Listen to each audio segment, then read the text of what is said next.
Bom dia, meus irmãos. Então, como foi já avisado, o nosso pastor está de férias, a primeira do ano, deve vir mais umas 4 aí, né? E provavelmente o Samuel deve estar chorando um pouquinho no momento, né? E agora nós vamos dar início, então, a um novo estudo.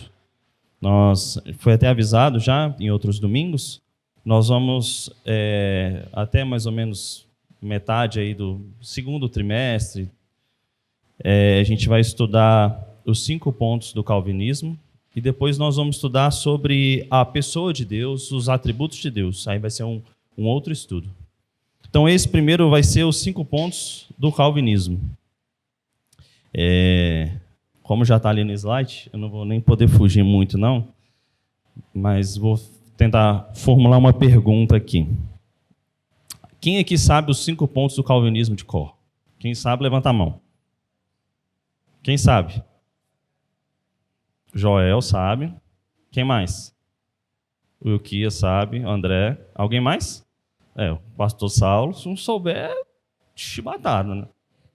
Mais alguém? A Helena sabe. Quem não sabe os 5 pontos do calvinismo de cor? Vamos lá.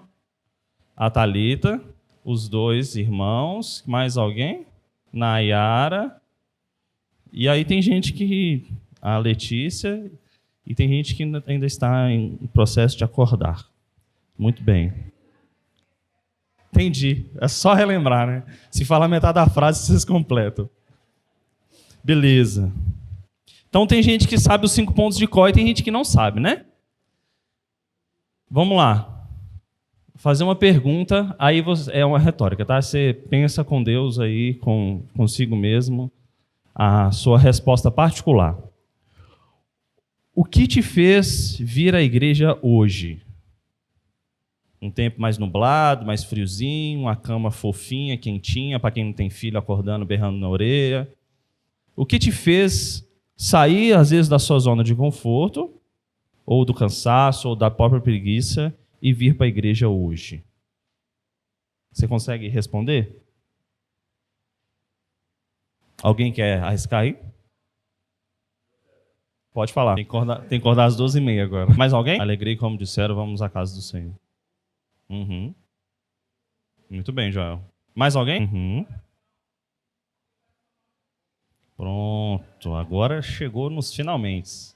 Então vamos lá. Se a gente conseguiu vir à igreja, foi pela nossa vontade própria ou foi pelo agir de Deus? Ou as duas coisas juntas? De novo. Se a gente conseguiu vir à igreja, foi pela vontade de Deus, pela nossa vontade própria, ou pelas duas coisas? Por exemplo, contexto do presbítero Ilquias, né? Ele conseguiu vencer uma barreira, certo? 3 meninos chorando desde 3 horas da manhã. É uma dificuldade, certo? Agora, Deus poderia ter colocado ainda mais dificuldade, certo? Certo? E impedido, né, que ele não viesse à igreja com a sua família hoje, não podia? Isso às vezes aconteceu com a gente em alguns momentos, certo?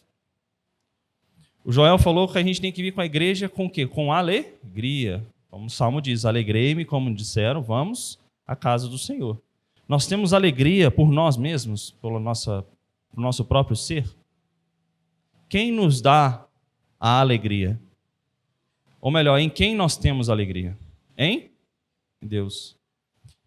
A gente só consegue vir para a igreja única e exclusivamente porque Deus quer, Deus permite e Deus nos move a chegar até aqui. Mesmo que você traga um parente por obrigação e ele esteja com um bico desse tamanho, mesmo que um filho esteja, não, eu não quero, rebelde, a gente só consegue trazer e só consegue vir à igreja porque Deus coloca esse mover e esse agir no nosso coração. E hoje é uma aula introdutória e histórica sobre os 5 pontos do calvinismo. Nós não vamos gastar em uma aula falar os 5 pontos do calvinismo, né? Mas nós vamos entender de que o agir e o mover de Deus é o primeiro ponto da história. A Letícia quer falar alguma coisa? Se Deus, se está dentro dos... É porque, se nós lemos na Bíblia, Deus fala que Ele quer que os seus filhos se arrependam e Ele quer ver os seus filhos andando no caminho deles, certo? Mas nós vamos ver na aula de hoje, já vou entrar senão a gente não entra, não vou ficar só no primeiro slide, de que entre a vontade de Deus, o desejo de Deus para que ninguém se perca, para que todos sejam salvos, para que todos sejam resgatados, mas há também o decreto e a justiça de Deus. Deus continua sendo perfeito, continua sendo justo, continua sendo amoroso. Mas com uns, a sua graça ela é derramada, e para outros, eles simplesmente seguem o seu caminho. Então, o homem pode resistir à vontade de Deus? Essa pode ser uma pergunta. O homem pode resistir à vontade de Deus? Se quem sabe os 5 pontos do calvinismo aí vai saber a resposta. Pode um homem resistir à vontade de Deus? Não. Por quê? Porque a graça de Deus ela é o quê? Irresistível, certo? Esse é o primeiro ponto. Ainda falando sobre o aspecto da Letícia levantou aí. O que Deus fez com Faraó para mostrar, para ter um propósito, tudo tem um propósito, para mostrar os prodígios e a força daquele que é o verdadeiro Deus. Deus fez o que com o Faraó? Isso. Então Deus pode fazer isso, certo? Deus pode fazer isso, inclusive com quem? Conosco. Tornar o nosso coração duro, mesmo nós sendo salvos, regenerados, Ele pode endurecer um pouco o nosso coração. A nossa fé pode esfriar. Mas a gente continua, se formos salvos, desde a eternidade, a gente vai continuar sendo filho dele. E nós vamos voltar ao seu caminho. Não foi o caso de Faraó. O Faraó, o coração foi endurecido como pedra, ele nunca se tornou um coração de carne. Todo mundo entendeu os pontos iniciais até aí? Então vamos lá. Então, para a gente ir à igreja, Deus primeiro fez o que em nós? O agir, né? Deu a vontade, o mover. Nós não vamos à igreja, nós não caminhamos com Cristo por nossa própria vontade. É Deus que faz em nós. E isso é um dos primeiros pontos, que é a total depravação do homem. Nós somos totalmente depravados, totalmente aquém da vontade de Deus. Nós somos a escuridão, vamos dizer assim. E Deus é a plena luz. Então elas não se misturam. Não pode a escuridão ter um pouquinho de pontos brancos nela, um pouquinho de luz. Ela não consegue. Ela é uma escuridão em si. Para ela conseguir refletir um pouco, ter um pouco de luminosidade, é Deus que se achega e acende a luz. Todo mundo entendeu o simbolismo? Então, na confissão de fé diz que Deus é Espírito, infinito, eterno, imutável em seu ser, sabedoria, poder, santidade, bondade, justiça, verdade. Como o presbítero Joel falou, Salmo 43, 4, Deus é a nossa própria alegria. Nós não temos alegria em nós mesmos. Nós temos alegria em Deus. Se nós temos alegria em tocar uma música, é porque Deus nos concedeu o talento de tocar uma música, nos deu a bênção de ter instrumentos. Tudo provém de Deus, tudo vem dele. Nada é por si só. João 17, 26 diz que o amor com quem me amaste esteja neles, e eu neles esteja. Esse é um jogo de palavras que Cristo, no Evangelho de João, ele fala a respeito, ele está falando aqui para o Pai. Ele fala, o amor que Deus Pai amou a Cristo também esteja neles, para que eles, nós, amamos a Cristo para nos achegar ao Pai. Esse é o elo. Então, a primeira pergunta do nosso catecismo, qual que é? Qual que é o fim principal do homem? Glorificar a Deus e gozá-lo para sempre. Beleza. Imagina o seguinte, como que a gente vai glorificar a Deus, dar glórias a Deus e aproveitar, deleitar, gozar de Deus, se a gente não o conhece? Você já foi, por exemplo, já viu foi num restaurante, ou então viu uma foto? Imagina você estar no restaurante. Aí você senta na mesa, pede o cardápio. Só que a pessoa que está na mesa do lado, ela já pediu o prato. Cada um pediu um prato. Aí você está imaginando, você sente um pouco do cheiro, aí você vê o aspecto. Você está experimentando de certa forma. Você já sabe como é que é, o visual, você já consegue sentir o quê? O cheiro daquela comida. Mas você sentiu o sabor? Você não consegue saber como aquela comida se você não provar. Você precisa conhecer aquele prato de verdade. Você já comeu aquela comida que às vezes o aspecto tinha um gosto, e aí quando você colocou na boca tinha um gosto completamente diferente? A gente só consegue conhecer a Deus experimentando dele, provando dele. E a gente se alimenta de Deus como? Pela sua palavra. Se a gente não se alimentar de Deus, a gente não consegue experimentar a Deus e conhecer a Deus e deleitar e aproveitar cada vez mais de Deus. É assim que a palavra nos manda. O conhecimento mais crucial, talvez tenha na Bíblia, é a respeito da salvação. Porque a Bíblia ela trata sobre redenção desde o início até o final. Tudo é sobre redenção. Porque tudo na Bíblia aponta para quem? Para Jesus. E Jesus é a própria redenção em si. Qual que é o sentido da vida? Por que a gente está aqui hoje? O que a gente está fazendo aqui hoje? Aprendendo de Deus, louvando a Deus, exercendo a comunhão da igreja visível e invisível de Deus, e esperando o quê? A volta de Cristo. Todas as outras coisas, elas são secundárias. O nosso trabalho, a nossa saúde, não secundárias de modo pejorativo em si, mas no sentido de que Deus é a prioridade de tudo. Então, o conhecimento da salvação, ele é o mais importante de tudo. E é exatamente isso que os 5 pontos do calvinismo tratam. Não trata sobre a soberania de Deus, a justiça de Deus, também em certos pontos.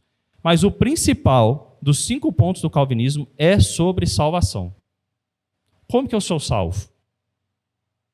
Se alguém te perguntar assim, como que você é salvo? Você responde o quê? O que você responde? Se alguém te perguntar na rua, como é que você é salvo? Pela graça e misericórdia de Deus. Beleza. E como que acontece? Alguém sabe responder? Como que acontece que você é salvo? Você declara assim, olha, eu sou salvo. Pronto. Está declarado, agora você vai para o céu quando você morrer. Isso, você aceita Jesus como seu Salvador. Beleza. Agora, esse seu aceitar em Jesus como Salvador, ele está no momento da história da salvação, entendeu? Porque você aceitar Jesus faz parte de um plano todo. E esse plano inteiro é os 5 pontos do calvinismo. Todo mundo entendeu? Alguém tem alguma pergunta aí? Não? Então vamos seguir. O autor do livro é o John Piper. Ele fala assim, eu não começo como um calvinista e nem defendo um sistema, porque a gente está falando sobre um sistema, né? São 5 pontos.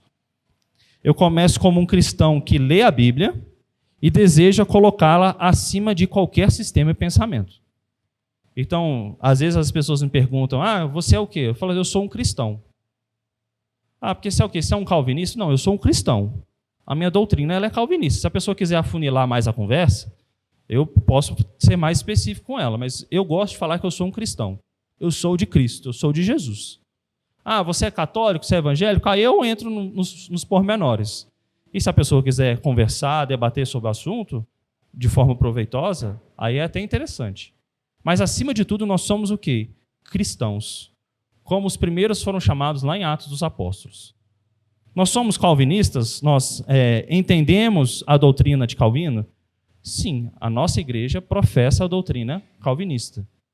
Os nossos símbolos de fé, o catecismo e a confissão de Westminster, elas têm a doutrina reformada. Mas acima disso e de qualquer coisa, nós somos cristãos. Nós somos de Cristo. Essas outras coisas são um desmembramento disso. E a gente tem que ter esse entendimento para a gente não colocar um peso muito grande naquilo que não é devido. Tá? Tudo bem? Então, toda luta para a gente entender essas doutrinas vale a pena. O autor fala assim que Deus ele é como se fosse uma pedra angular, aquele alicerce, e o mundo é uma areia movediça. Já viu a areia movediça? Que você tenta sair, você não consegue? Você tira um pé e põe um outro, tira um pé e põe um outro. Mas Deus é aquela pedra que ela nunca vai afundar. E quem está em cima dessa pedra é que vai ser salvo. Então, no meio de um vendaval, é como se tivesse um carvalho, está passando aquela tempestade, aquele tornado F5. E quem está agarrado naquele carvalho são os filhos de Deus, a igreja, e o próprio carvalho é Cristo. É Ele quem nos salva. O leão de Judá é o amável Cordeiro de Deus. Quem é esse daí? Essa foto é fácil, né? É quem? Jesus, né? Calvino, né? Que Jesus é bem ocidental também, né? Quem foi João Calvino? Quem aí chuta algumas coisas aí de João Calvino? Quem foi João Calvino? Mais ou menos em que ano? 1500, 2000? Mais ou menos quando? É isso, século XVI para XVII. E o que João Calvino fez? João Calvino era o quê? Matemático, enfermeiro, cientista. Ele era o quê? Um teólogo, certo? Francês, que trabalhou aonde? Na França, certo? Só uma parte do tempo, né? Ele foi trabalhar onde? Em Genebra, na Suíça. Se um dia você quiser ir lá, barato, deve ser para, né, viajar lá. Então, esse é João Calvino. Dizem que é. O reverendo Josso já até foi lá da sede, disse que é uma imersão em cultura interessante. Mas isso é o Muro da Celebridade. Acho que são 4, né? Ou 3, não sei. São 4, né? Zwingli, isso. Eles têm uma estátua lá. Fica aí um incentivo, quem quiser ir. E o que Calvino fez? O que Calvino fez? Por que a gente lembra de Calvino? Por que nós somos calvinistas? Matou. Ele tinha quantos anos, pastor? Então ele tinha 22 anos. Ele escreveu as Institutas. Quem já leu as Institutas tem linguagens mais fáceis e tem linguagens mais, digamos, ao pé da letra do original, que é bem difícil. Eu tenho essa bem difícil porque ela foi bem baratinha, ruim para ler. Eu aconselho a comprar a bem mais fácil. É mais cara, mas pelo menos você vai entender mais coisa, porque é uma linguagem muito profunda. Então, ele tinha 22 anos, ele escreveu o quê? Os 5 pontos do calvinismo, certo? Errado. Ele escreveu o quê? As Institutas da religião cristã. Isso. Mas onde que estão os 5 pontos aí? Calma que nós vamos chegar lá. Então, beleza. Então, você faz parte da Igreja Presbiteriana do Brasil. Então, necessariamente, você é um calvinista. Você pode até não ser, mas você declara ser, tá? Porque a nossa igreja ela tem uma doutrina reformada. Os nossos símbolos de fé, eles são baseados nessa reforma. E quem são os reformados? Talvez hoje perdeu-se um pouco do sentido da palavra, mas aqueles que são reformados, eles vieram de Calvino, tá? Esse é o sentido original ali do contexto histórico que surgiu, tá? Mas hoje em dia, muito se fala, eu sou reformado. É aquele que é protestante. Aí protestante, o bojo é maior. Não necessariamente eles são calvinistas, tá? Mas, às vezes, um exemplo prático para a gente tratar disso é sobre os batistas. Muitos batistas, eles bebem da água de Calvino, tá? Eles têm o contexto calvinista, eles acreditam e têm como símbolo a doutrina calvinista, mas não são todos. Muitos batistas não são calvinistas. Mas todos os batistas são o quê? Protestantes, certo? Assim como nós. Então, para a gente separar a sopa de letrinhas, quem é reformado, a doutrina reformada é uma doutrina calvinista, tudo bem? Esse é o sentido no contexto que surgiu a reforma. Se a pessoa fala hoje que ela é reformada e ela não é de Calvino, às vezes ela está falando sem saber. Não tem problema, não. Junto com Calvino, na reforma, veio só a igreja calvinista? Não. Quem que levantou as 95 teses lá? Isso, Lutero. Então existe também a igreja o quê? Luterana, exato. Os luteranos são reformadores? São. Eles participaram do processo da reforma. Mas aprove dar o nome de que eles não são reformados. Tá? No contexto, surgiu que os reformados eram aqueles de Calvino. Os de Lutero eram os luteranos, tá? Mas todos participaram do processo da reforma. Todo mundo entendeu? São apenas nomes para a gente entender e a gente, às vezes, fala, às vezes, sem um pouco saber do contexto. Ele era a mente. Isso. O que Lutero fez? Lutero, parafraseando, tá? Lutero meteu o pé na porta por um negócio de explodir, né? Não, agora tem que acontecer. Porque quando ele pregou as 95 teses, ali foi a cisão de tudo. Mas vamos dizer que a mente por trás, mais pesada, assim, mais doutrinária, era Calvino. Calvino teve uma força maior, tanto pelo emprego também que Calvino tinha, de professor, de pastor e de tudo, ele teve uma influência maior ali em Genebra, tá? Pai e filho, vocês decidem quem vai falar. Isso. Lutero era o que antes de converter? Ele era um? É o quê? Um padre, um monge. E aí ele estava no alto do castelo, a gente canta até uma música que chama o quê? Isso, é a reforma. Essa música Castelo Forte é o símbolo de Lutero. Isso. A sociedade. Escolas, a administração pública. Permeou de uma forma o capitalismo. Exato. Aí você pensa capitalismo, você já pensa em quê? Em dinheiro, Karl Marx. Mas às vezes a gente está dando sentidos errados para as palavras. Por isso que eu quis dizer que, de fato, o que significa reforma, o que significa reformadores. E ainda tem uma terceira linha. Tem os reformados, que são os calvinistas, tem os luteranos, que são de Lutero, e tem um terceiro. Vamos ver quem acerta. É uma... Faz parte de um reino aí. De qual país? De qual nação aí? E que são o presbítero que falou? Os anglicanos, a igreja anglicana, que é do... Qual é o nome do... Eu vou falar da rainha da Inglaterra, mas o rei, né? Como é que é o nome do rei? O Henrique VIII. Que foi encabeçada por quem, pastor? Zwinglio. Se a gente pegar, por exemplo, o que Calvino, o Lutero e Zwinglio, o que eles entendiam sobre Santa Ceia? Não era a mesma coisa.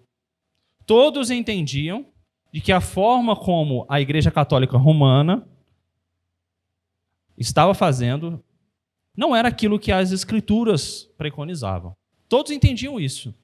E todos tinham um ponto em comum, tá? Mas se você for pegar nos pormenores, por exemplo, Calvino, nós acreditamos na Santa Ceia, na presença o quê? Mística. Esquece de misticismo, de magia. Vamos dar o sentido certo para a palavra. O que é a presença mística? É que, de alguma forma, Cristo está presente, literalmente presente, no momento ali da Santa Ceia, em nós. Nós cremos que Cristo está aqui conosco, certo? É Ele que, por meio do seu Santo Espírito, Ele mora em nosso coração e Ele que está fazendo a obra dele nesse momento. Mas na Santa Ceia é um momento especial, em que a presença de Cristo ela também é diferente, porque assim Ele preconizou e assim Ele prescreveu na Bíblia. Zwinglio não cria assim, Lutero também não cria assim. Eu tenho até um livro lá em casa, quem quiser, chama Conversas à Mesa, eu acho que é Calvino e Lutero. E aí é interessante porque é bem didático, mostra o ponto de Calvino e o ponto de Lutero, o ponto de Calvino e o ponto de Lutero, em respeito de cada coisa. E aí você vê que o paralelo é completamente diferente. Todos são reformadores, mas é diferente. Tanto, não sei se você já teve a oportunidade de ir numa igreja luterana. Até a organização da igreja ela é diferente. Uma igreja anglicana também. É tudo diferente. E eles são uma igreja, faz parte do bojo ali dos reformadores. Tá bom? Alguém tem alguma dúvida até aí? Podemos seguir? Então, beleza. Então, o Calvino ele foi responsável por escrever os 5 pontos do calvinismo? Não, ele escreveu o quê? As Institutas. Os 5 pontos é o quê? É uma síntese, um resumo. É de Calvino, veio de Calvino. Não foi ele que escreveu. E provavelmente você já leu a síntese de um livro para fazer uma prova. Você já fez isso, que eu sei. Você se deu mal, não deu? Não dá certo. Quando você lê o resumo ou a síntese, não dá certo. Porque na prova ele não vai te perguntar o que está na síntese. Ele vai te perguntar o que está no livro. E esse talvez pode ser um dos problemas. Resumir as Institutas de Calvino em 5 pontos, em 5 frases, é diminuir demais. Porque as Institutas é um negócio gigantesco que abrange todas as áreas da vida cristã. E os 5 pontos são 5 pontos. Todo mundo entendeu as diferenças? Calvino não escreveu 5 pontos. Calvino escreveu as Institutas. E nós, de uma forma didática, aprendemos e trabalhamos em cima dos 5 pontos, mas para voltar às Institutas de Calvino. Tá bom? Pode falar. De forma resumida, abarca. Se a gente vai ler aqui no final da aula os 5 pontos. Não vai estudar, porque cada aula vai ser um ponto. A gente vai ver que abarca. Você consegue entender como que eu sou salvo, quem me salvou, o momento que cada etapa do processo de salvação acontece, é suficiente. Mas se você quiser entender toda a doutrina calvinista, você tem que ler as Institutas, entendeu? Não pode resumir a doutrina de Calvino em 5 pontos. Porque, às vezes, se você conversar com uma pessoa arminiana, e a gente vai ler aqui, ela sabe os 5 pontos de Calvino de cor. E você sabe por que um arminiano sabe os 5 pontos de Calvino de cor? Isso, o presbítero Cristo estudou para a aula de hoje, hein? Vamos lá, então. Então, Calvino foi responsável pelas Institutas, tá? Isso aí a gente já leu. Vamos ler aqui agora sobre esse daqui. Ó. Quem que é esse daqui? Pastor Saulo. Parece, não parece não, pastor? Chique, elegante. Eu mostrei para minha filha, ela falou que era o senhor, por isso que eu brinquei, viu, pastor? Brincadeira. Quem é esse daí? Jacó Armínio, ou Armínio, como a gente conhece, né? Que veio os arminianos, é uma linha de Jacó Armínio. Quem que era esse camarada? Jacó Armínio, ele nasceu 4 anos antes de Calvino morrer. Então, quando Armínio nasceu, a doutrina calvinista já tinha permeado a Europa inteira. Alemanha, Holanda, Inglaterra, já tinha reformado aquilo ali tudo. Itália ficou ali com o berço da Igreja Católica Apostólica Romana. E aí nasceu Armínio. Tem que nascer um para contrapor. Senão o negócio, fica mais superficial. E nasceu ele. Aí ele começou a estudar. E ele estudou com o sucessor de Calvino. E o nome dele é Teodoro Beza. Ele é o sucessor de Calvino. E ele começou a ouvir ali a respeito das Institutas de Calvino, da reforma. Onde ele já estava tudo reformado. Mas ele falou assim, eu não estou concordando muito com isso daqui, não.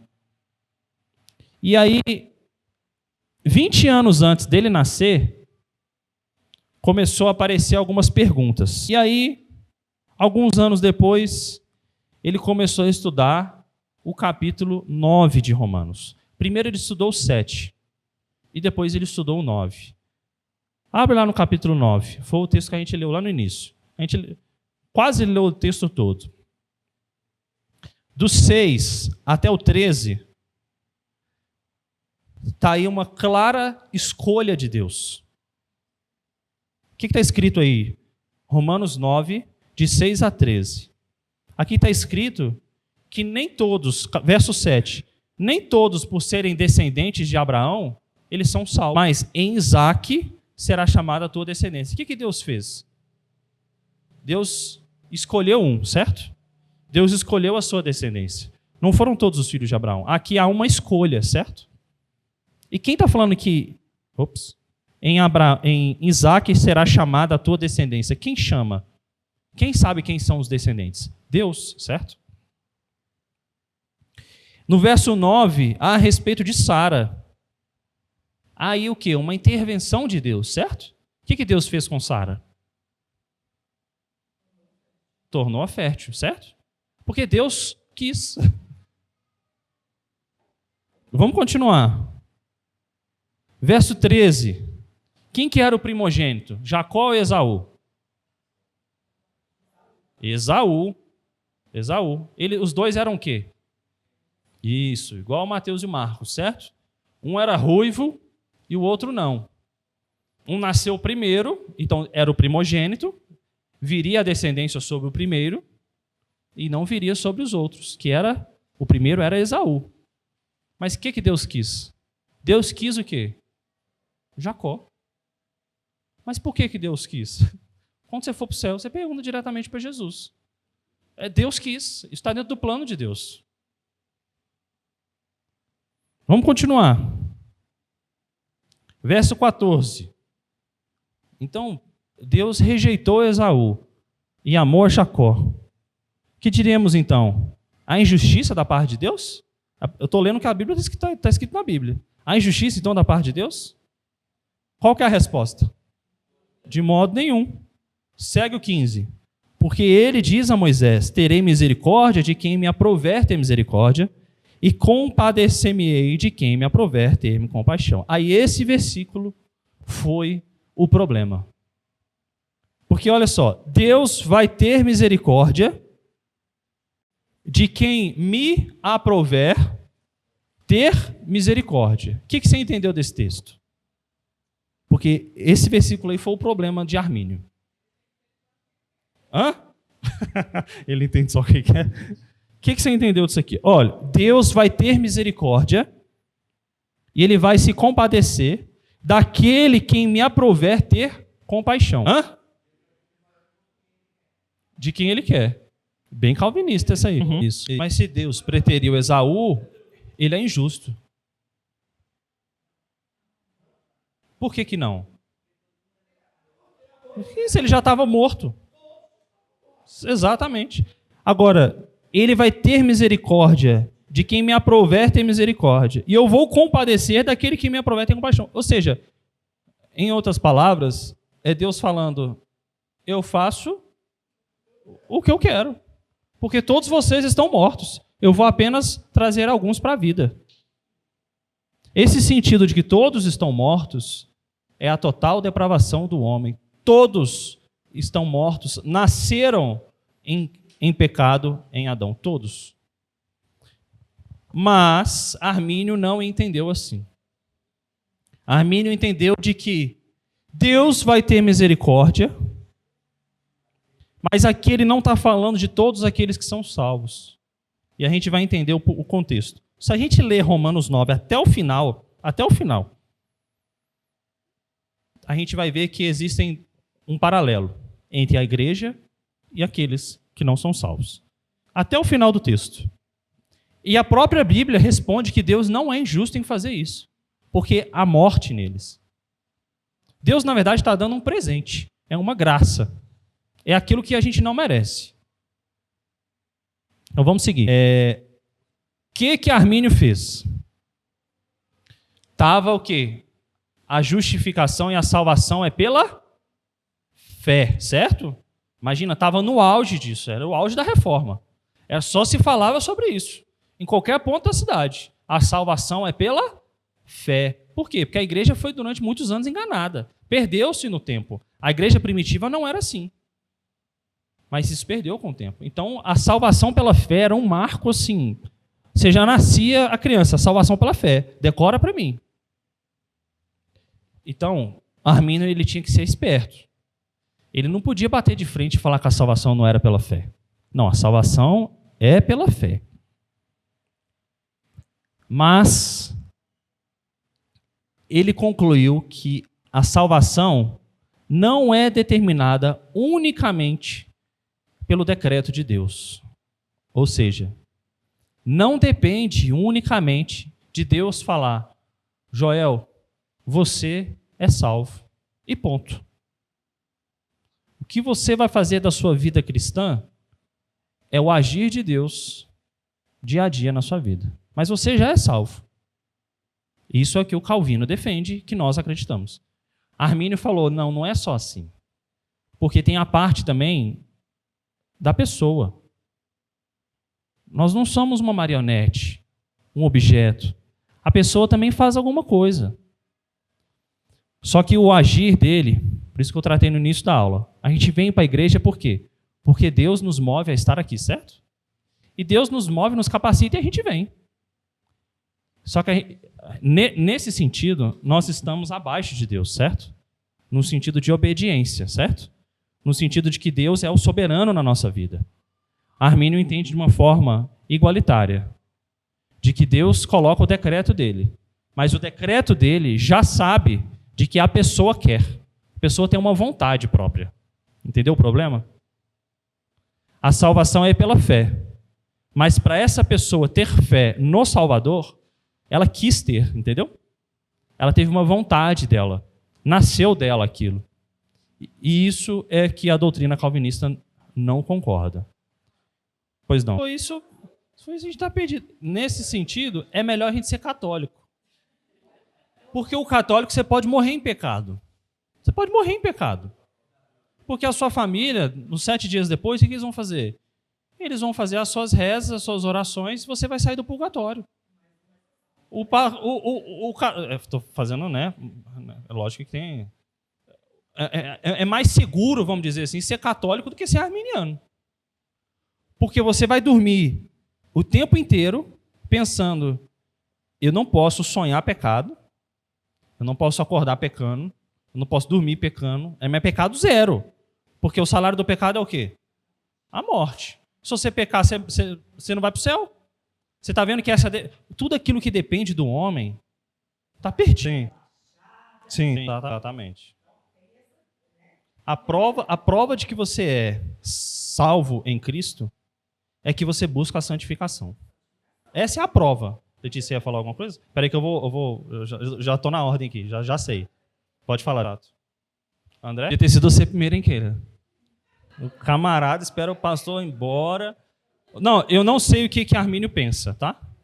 Mas foi até bom essa pergunta para a gente sempre lembrar de que a Bíblia ela está acima de qualquer coisa. Não vou falar o nome de um pastor, não, porque não convém, não seria elegante, né? Mas tem um grande pastor da Igreja Presbiteriana do Brasil que ele pensa de uma maneira diferente, por exemplo, que eu penso e que até o pastor Lucas também pensa, nós já conversamos sobre isso.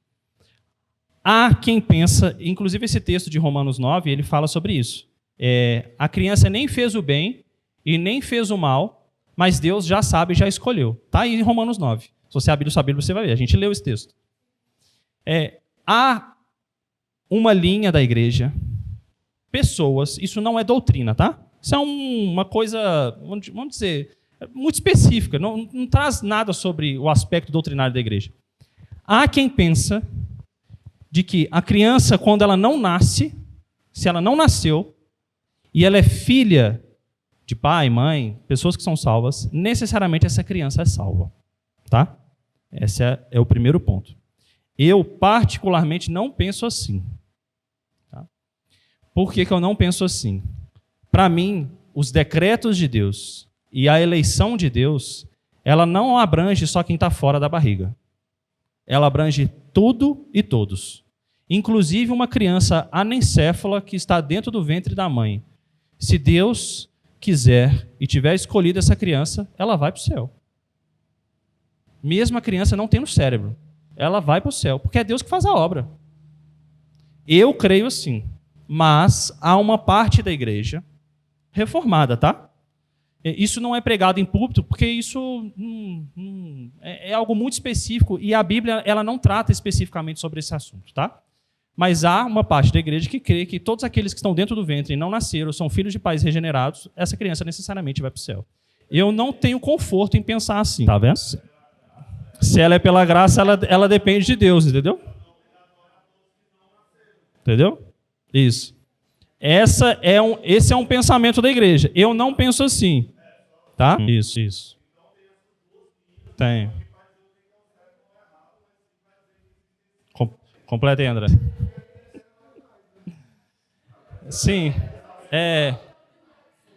Vai, fala, depois eu vou fechar aqui. Fala aí, Jé. Isso. Porque eles pegam a questão muito do judaísmo. Antes dos 12 anos, Isso. Eles pegam essa. Mas o que eu vejo da Bíblia, e que grande parte também da igreja também vê, é que se você crê que é no ventre ou fora do ventre, isso é uma questão pessoal, tá? Isso não é uma questão doutrinária da igreja. Vou repetir. Se você quer que é dentro do ventre ou fora da igreja, isso não é doutrina de igreja. Você não vai achar isso no nosso símbolo de fé, tá? Quando que a criança é salva? Isso não tem no nosso símbolo de fé, tá? Isso é uma coisa pessoal. Eu, particularmente, penso e creio que nós nascemos em quê? Pecado. O salário do pecado é o quê? A morte. E nós só não temos a morte por causa de quem? E pelo decreto de quem? Então Deus, na minha opinião, ele salva quem ele quer, independente do momento e da fase da vida, tá bom? Mas há quem pensa diferente. E quem pensa diferente não é um herege, porque isso não é doutrina da igreja. Estou falando desse ponto específico que o diácono André levantou, tá bom? Você não pode perguntar mais nada hoje não, tá? Fala, pastor. E o Armínio foi astuto porque ele não tirou a salvação pela fé, entendeu? Aquilo estava em alta. Mas ele colocou em pé de igualdade a vontade do homem. E os 5 pontos... Aí vamos seguir a aula, senão a gente vai dar conta não. Vamos lá. E aí surgiu tudo isso. Resolveram falar, olha, essa doutrina de Armínio começou a espalhar e começou a ganhar força. Por quê? Muito pelo o relato, por exemplo, da irmã Helena, dessa colega dela. Pessoas ficaram incomodadas. Não, mas e se eu pecar hoje e eu tenho a minha vontade, eu estou sem vontade, estou com muita vontade? Isso começou a difundir. Aí existia uma ala ortodoxa da igreja. Aquela área mais ao pé da letra, o ipsis literis lá. O que eles fizeram? Nós queremos um sínodo nacional para pegar todos esses arminianos e discipliná-los. Vamos lembrar que era uma igreja-estado, né? Só que o que os políticos fizeram? Não, vamos colocar um pano quente aí, porque isso aí vai pegar mal para nós. Pelo menos durante o meu mandato, não. Por quê? Porque ia haver racha. Ia haver racha. E aí eles queriam fazer uma releitura da Confissão Belga e do Catecismo de Heidelberg para que essa leitura de Armínio, que o decreto de Deus e a vontade humana, fosse mais bem aceita. Só que aí deu ruim. Crise teológica, teve quase uma guerra civil lá, as pessoas estavam saindo no braço, as igrejas também começaram a ter confusão. E aí, o maior sino aconteceu em Dordrecht, 13 de novembro de 1618. Nós cantamos uma música aqui, que é a música da banda Dort. Então a gente chama isso aí de Sínodo de Dort. Essa banda só pegou o nome, tá? Mas chama Sínodo de Dort. Por que aconteceu nessa cidade? O que esse sínodo fez? Vamos reunir. Aqueles que eram da doutrina de Armínio foram chamados de remonstrantes, tá? O que eles fizeram? Eles pegaram 5 pontos, veja que não existe 5 pontos do calvinismo ainda. Eles pegaram 5 pontos das institutas do que eles entenderam da doutrina de Calvino, escreveram e apresentaram no sínodo. Quais são os 5 pontos? Eleição condicionada à fé e obediência prevista. 2, expiação universal. 3, a regeneração permite que os pecadores façam bem para a salvação. Isso aí tudo bem. 4, graça resiste. 5, os crentes podem cair. Então eles fizeram esses 5 pontos e foram para o sínodo. Esse sínodo foram 84 membros, delegados da Europa inteira. Isso em 1600 e pouco, você imagina. Reunir gente da Europa inteira em 1600 e pouco, você não vai pegar um avião, um carro e vai chegar lá. É um negócio demorado. Você vê a importância que foi, o peso que foi esse sínodo. E o que se resolveu nessa reunião? A resposta do sínodo foi um tiro no pé para os arminianos. Porque eles acharam que formulando 5 pontos, eles seriam didáticos e ganhariam força. Mas, na verdade, eles receberam uma resposta que foram, hoje, o que a gente trata de os 5 pontos do calvinismo. Os 5 pontos do calvinismo, a tulip em si, né? Ela veio com um tempo depois, tá? Não foi o sínodo que criou ela. Mas o sínodo, em forma de uma carta, de um estudo teológico, eles rebateram esses pontos. Se você coloca 5 pontos, você vai rebater esses 5 pontos, né? Então, vamos lá. Quais são os 5 pontos? Vamos relembrar aqui então. Foi Calvino que criou os 5 pontos? Não. Calvino escreveu o quê? As Institutas. Os 5 pontos surgiram quando? Depois do Sínodo de Dort. Porque o Sínodo de Dort respondeu os arminianos os 5 pontos que eles tinham levantado. Todo mundo entendeu? Beleza. Quais são os 5 pontos? O primeiro deles, total depravação. Eu vou deixar aberto aqui o de Armínio e eu vou ler o nosso calvinista para vocês entenderem a diferença. Primeiro ponto. Total depravação. É TULIP porque é um acrônimo em inglês, né? Total depravação. O que quer dizer total depravação? Nós nascemos em pecado. De uma forma simples é isso. Quem nasce na escuridão, nasce em pecado, consegue ver a luz? Consegue ter alguma luz? Você consegue fazer alguma coisa de bom? Não. Isso a gente entende que nada do que a gente faz de bom, na verdade, nada do que a gente faz é bom sem Deus. Qualquer coisa que a gente faça que é bom é a graça de Deus operando em nós. Mas o que Armínio defendeu? O primeiro ponto dele. Eleição condicionada à fé e obediência prevista. Alguém pode obedecer nascendo em pecado? Quem pode querer amar a Deus, obedecer? Porque quem obedece ama. Como que você pode obedecer a Deus se você nasceu em pecado? Você está vendo que ele coloca em pé de igualdade a fé e a obediência? Nós não cremos assim. Nós somente cremos que há obediência, há amor, há compromisso com Deus, porque Deus nos regenera primeiro. Alguém? Pergunta? Pode falar. Perfeito. Isso a gente chama de graça comum. É aquilo que Deus derrama sobre aqueles que não são seus filhos.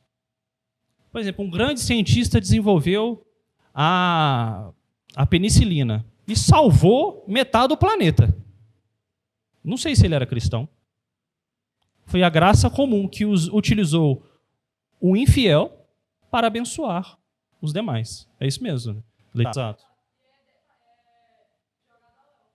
E o mesmo outro ponto. A fé sem obras é o quê? Porque se a gente conhece aquilo que é bom, aquilo que é reto, aquilo que é justo, a gente tem que fazer. Certo? Esse é o primeiro ponto. Vocês estão vendo um paralelo? Agora, o segundo ponto. Eleição incondicional. Incondicional. Significa o quê? Sem condições. Sem condições o quê? Para nós. Não é de Deus. Então, a eleição de Deus, a escolha de Deus, daqueles que serão salvos, pertence a Deus e é do decreto de Deus.